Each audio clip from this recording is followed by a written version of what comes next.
સૌથી પહેલા વાત કરીએ રાજકોટની, જ્યાં જસદણમાં લવ જેહાદનો ચકચારી કેસ સામે આવ્યો। આટકોટમાં વિધર્મી યુવકે સગીરાને શિકાર બનાવી।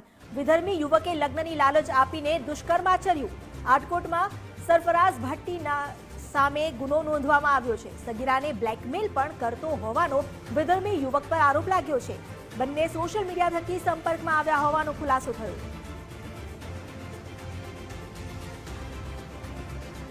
વધુ જાણકારી આપી રહ્યા છે સંવાદદાતા દુર્ગેશ કુબાવત। દુર્ગેશ, આજે વિધર્મી યુવક સામે ગુનો નોંધાયો છે, ઘટનાને લઈને શું વધુ વિગતો સામે આવી છે?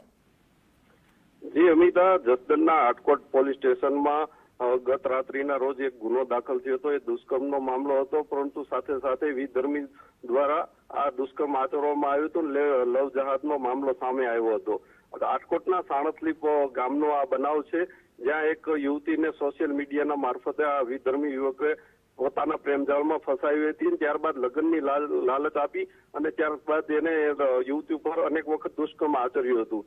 જોકે યુવતીના પરિવાર દ્વારા જે સગીરા છે એના પરિવારને જાણ કરી હતી યુવતી દ્વારા કે આ જે બાબતે મારી સાથે ગેરવર્તન થઈ રહ્યું છે, મારી સાથે અનેક વખત દુષ્કર્મ થયું છે ને લગ્નની લાલચ આપી હતી અને સોશિયલ મીડિયા મારફતે અમે સંપર્કમાં આવ્યા હતા।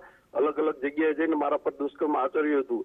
પરિવારના સભ્યો પણ ભૂગર્ભમાં મુકાયા હતા અને બદનામીના ડરના કારણે તે ફરિયાદ કરવા માટે તૈયાર ન હતા, પરંતુ સમાજનો અને લોકોનો સાથ સહકાર મળતાની સાથે આટકોટ પોલીસ સ્ટેશનમાં ગત રાત્રિના રોજ આ ગુનો દાખલ કરવામાં આવ્યો હતો અને પોલીસે ગણતરીની કલાકોમાં આવી ધર્મની ધરપકડ કરી હતી અને પોલીસ અત્યારે અલગ અલગ ટીમ બનાવીને આ વિધર્મી યુવક છે કોના સંપર્કમાં હતો અને કેટલી યુવતીઓને ફસાવી છે અને સોશિયલ મીડિયા મારફતે આ કારસ્તાન કઈ રીતના કરતો હતો અને આ યુવકને કોણ સાથ સહકાર આપી રહ્યું છે તે દિશામાં પોલીસ તપાસ કરી રહી છે। જી અમિતા। જી, આભાર આપનો જાણકારી આપવા માટે।